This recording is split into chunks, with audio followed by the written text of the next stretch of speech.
So we are here at Calibrated Power, the home of Duramax tuning. We're going to sit down and kind of learn more about the business. I'm Kyle Niemann from HP Tuners. I am joined by Mark, that is running our diesel channel. Mark, can you introduce for the guys from Calibrated Power? Yeah, hey, how's it going? Mark Hornung, North American Sales Manager for Diesel, and then... Tim Mahoney. Yep. And I'm Nick Priegnitz. Awesome. Yeah, so give us a little breakdown. How did Calibrated Power, the home of Duramax tuning, start? Give us a little background of the history of this place. Yeah, so Duramax tuner started first, right? Like I was into Duramax tuning first, and that's where the business took off from. The first years, 2007 to 2009, were basically exclusively Duramax tuner. 2011, we started to tinker into Cummins tuning, and then 2012, a shop. And then the shop has kind of gone from 5,000 to 15,000 to 40,000 square feet, adding turbocharger production and transmission building and bigger shop and more tuning platforms and, of course, more staff and, you know, biggering and biggering. So have you always been a diesel guy? Is this just diesel all the way? That's a great question. I've always been interested in diesel, but I would say I've always been a performance enthusiast. Okay, yeah. Yeah. I was started on the LS side, tuning my 98 Camaro with HP tuners, tinkering around, data logging, running the car, and just kind of ran out of good weather and realized if I want to have a performance vehicle year round in Minnesota, it's probably going to be a truck. Yeah, I would imagine that doing LS burnouts, drag strip stuff in the middle of January in Minnesota maybe wasn't the call. It sounds cooler than it is. I mean, yeah. I'm visualizing, and it does sound cooler than it probably is. I imagine that if you can only go through a sheet of ice on a lake one or two times with a LS swapped Camaro before that's probably not the play. No, it was nice to move into a truck, and there wasn't a lot of information out there as far as tuning the Duramax, It was a lot of learning first off, and then, with that learning came a lot of sharing and participating on the forums, and then from those forums, the business just kind of grew to the point where I couldn't do my day job anymore, and I feel like this is hand in hand with HP tuners starting, just like, I want to tune an engine that there doesn't exist tuning from. Let me jump on forums, meet bunch of cool guys. Chats in the early aughts are just free-form exchange of information. Yeah, everybody help, right? Yeah, exactly, yeah. Mm-hmm. So talk me through this facility. You said you started out 7,000 square feet, 12,000 square feet, 40,000 square feet. Yeah. What's going on here? We're surrounded, you guys can't see all this. These trucks in the background are just trying to, lay away thieves. But just to the left here, there's a Cobra. We got, an SS Camaro over here. There's some sort of jerry rig, something back here. What is going on with the shop? The shop is kind of an homage to the vehicles that I have, the vehicles and platforms that I've worked on tuning over the years. Yeah. As you start on the LB7 and move to the LML and the LBZ, and then you pick up a Cummins, and then you pick up another Cummins, and by the way, we're going to do turbo development on the older one, so we can't get rid of it yet. So the trucks just kind of they linger, accumulate and linger, and then you try and sell them, and then they somehow come back. All right, yeah. So at the biggest peak, how many trucks were in the shop? I mean, this is a big shop.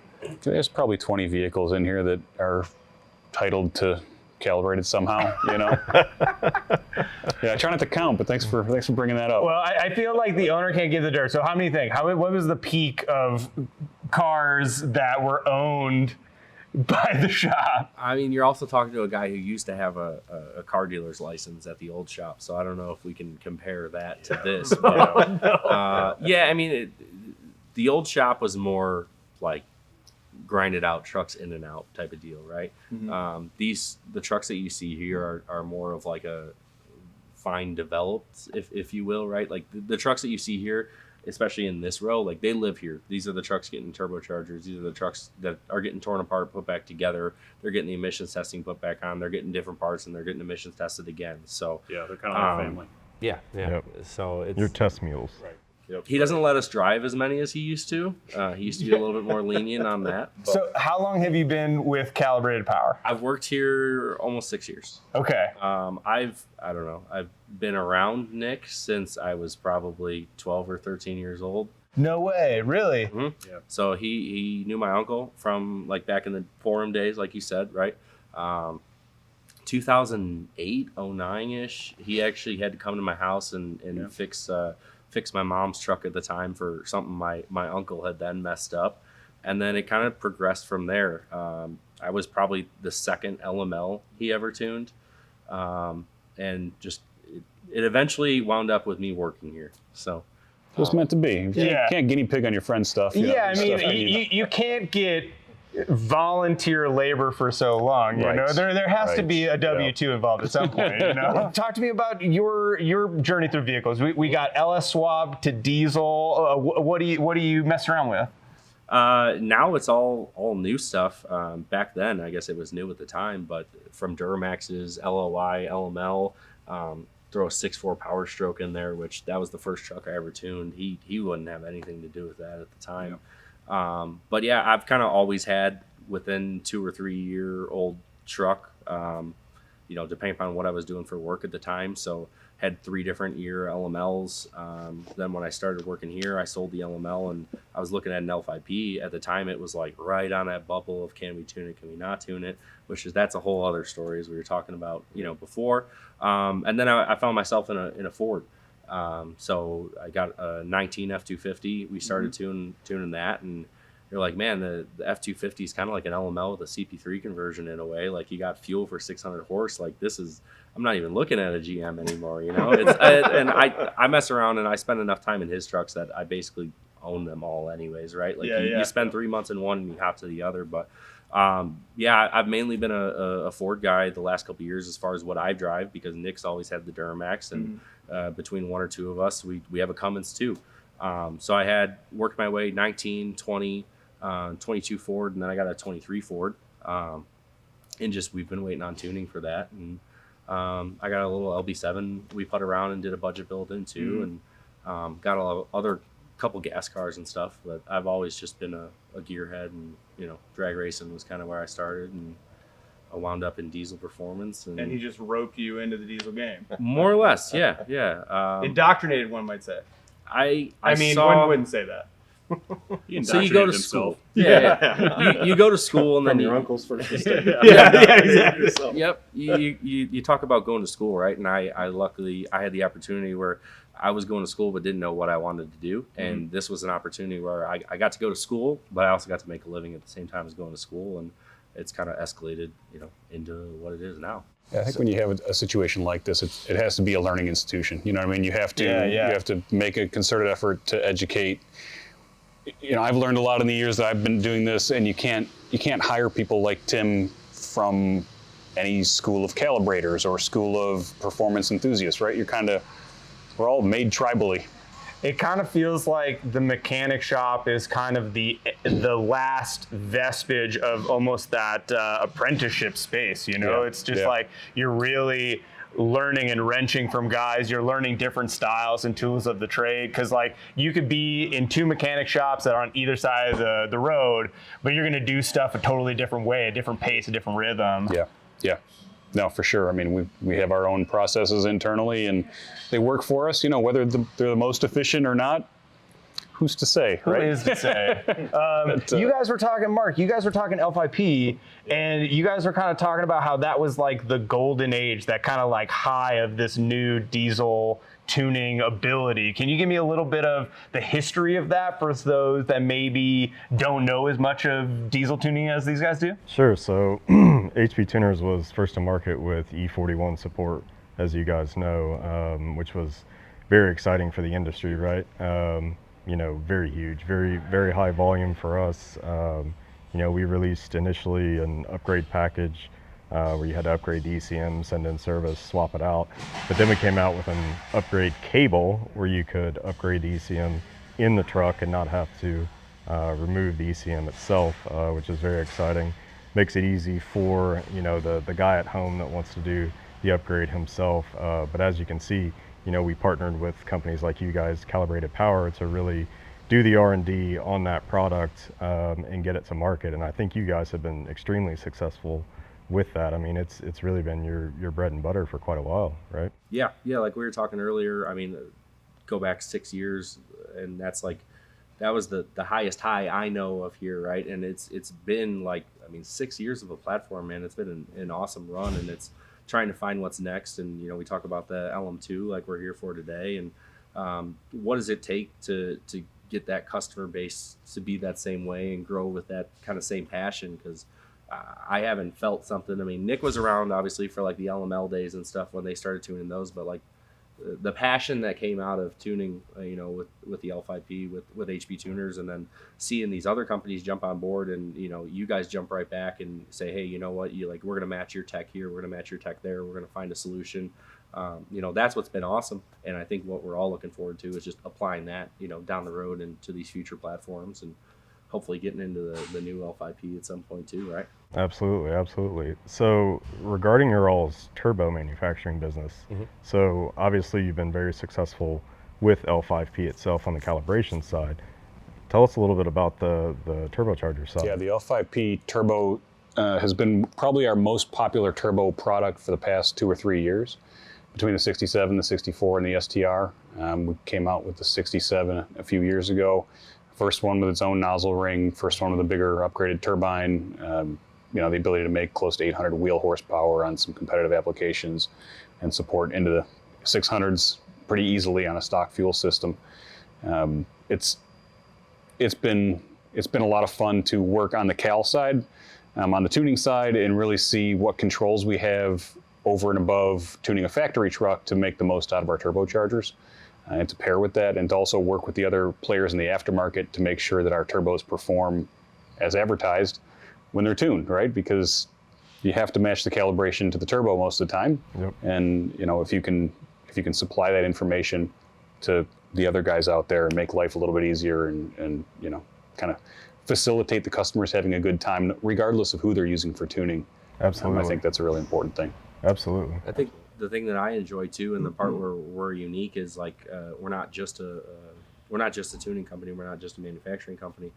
There's a lot of great our competitors, a lot of great people in the space that manufacture turbochargers, right? Where they lack is the ability to calibrate, right? They still have to take a truck somewhere and hope somebody can figure it out. So you start to see, Nick said, I'm pretty sure we were the first one to come with a drop-in charger to the market. Whatever that is, it is. We've refined it. We've gone through. But you see these other guys in the market space too, who it's like, you know what? They are our competitor. They do make a good product, but we're also able to help them with the calibration and say, hey, this is what we did on our Stealth line. Let's see if this works on your turbocharger too. And doing that and been going through these hurdles for 3 or 4 years. Now we're to the point where like, hey, you know what? Tuning that other turbocharger, that's no problem. Hey, new RPO, we got different vanes. We can do this. We're used to doing this stuff, right? Yeah. There's not a lot of other people out there in the space. There's actually very few calibrators, and you're starting to see it more now. Again, everyone's starting to work together from like a manufacturing and calibrating side. But for a while there, it was like, hey, this guy's off in this island, this guy's over here. Oh, your turbo runs like shit. Like, sorry, it's not the tune, right? It's never the tune. Sure. Just kidding. It's always the tune. If it's not the tune, it's a turbo. It's not the tune coming from the tuner. Yeah, no, it's always the tune. I'll take responsibility for that. So with that kind of in mind, was not the tune, it's not the turbo. What are some of the craziest stuff that you guys seen coming in with people with problems and wanting to get fixed? Like things that you come rolling in here and you're like, what even happened with this thing? The most common issues that we see are install issues or boost leak issues, usually related to install on a turbocharger or just a truck that's just been to 2 or 3 different shops. You get the truck that's been shopped around. So the guy worked on it himself and then took it to the cheapest shop he could find when he kind of ran out of energy on that one, right? And they put the turbo on. You just see that right away? Like, do you just... Oh, you can smell that one, man. You can smell that one. Yeah. So, I tell the guys here, like a truck like that comes in the shop, that's an opportunity, right? It's a serious opportunity to impress the customer because that thing comes in just running like shit. You can hear the boost leak in the parking lot. Yeah. And your guys' turbo runs like shit. Well, it's like, okay, just let's pause for a second. There's still a wrench in here. Yeah, let's take a breath here. Let's do our boost test. Let's go through the fundamentals. It kind of like reinforces the whole step-by-step process. Let's get it in here. Let's inspect it. Let's do a boost test. Our boost test equipment, it's always, the thing's hissing air everywhere, and you change that stuff, and it's like all of a sudden, it's a different truck, right? And we're impressed. The mechanics are always impressed, like, holy shit, I haven't seen a boost leak that big. The air compressor couldn't even keep up with it, and then the customer comes back and, he's got a labor bill for an hour and a half instead of 10 hours of whatever, right? And those are the fun ones where it's like just a little deal that makes a big difference.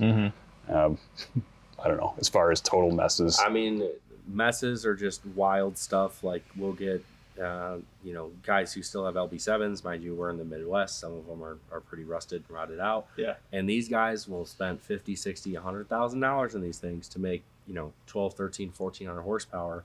And like, they'll make it on the dyno, but like going on the street, like these things are death traps, And it's like this guy he's like the Hellcats, right? Like they want to go out and race Hellcats with their 7,000-pound truck, and I'm not saying it's not possible, but Well, it's just put ball joints in it first. Yes, exactly. Right. Yep.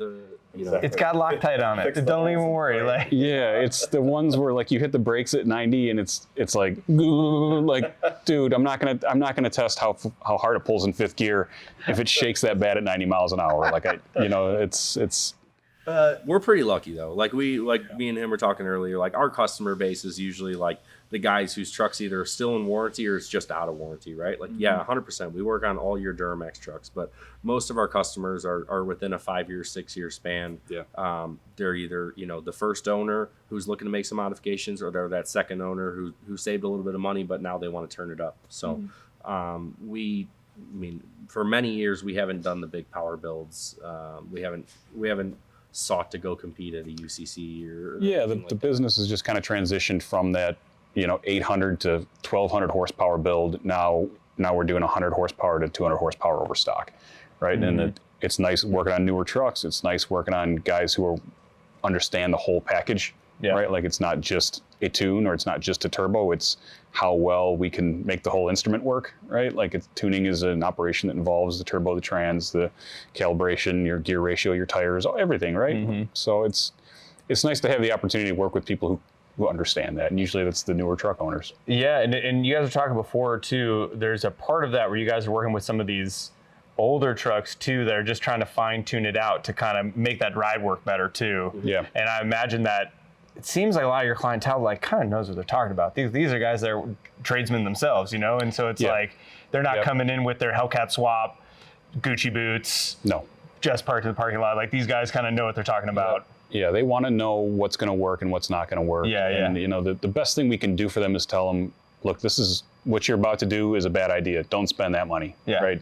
Spend half that money here, see what it does, see how you like it, and then we can move up if you need to. But there's no sense putting a 72 millimeter turbo on your stock injector, stock pump truck. Like let's build something that drives nice. And the nice part about having this is we can take you out in a ride, right? Come drive it. Pick one. There's 10 here. Let me pick the one that drives the closest to what we're trying to do for you. And you can drive it and see what you think, And so that works out well. Well, that's wild, man. Well, it's been great to sit down with you guys. I know that we could talk diesel trucks forever, but it's been great coming and being in the shop today, and thanks for having us. Yeah, thanks, Kyle. Appreciate it. Yeah, man. Appreciate you guys. Thanks, guys. Thanks, Mark. Yep. Appreciate it.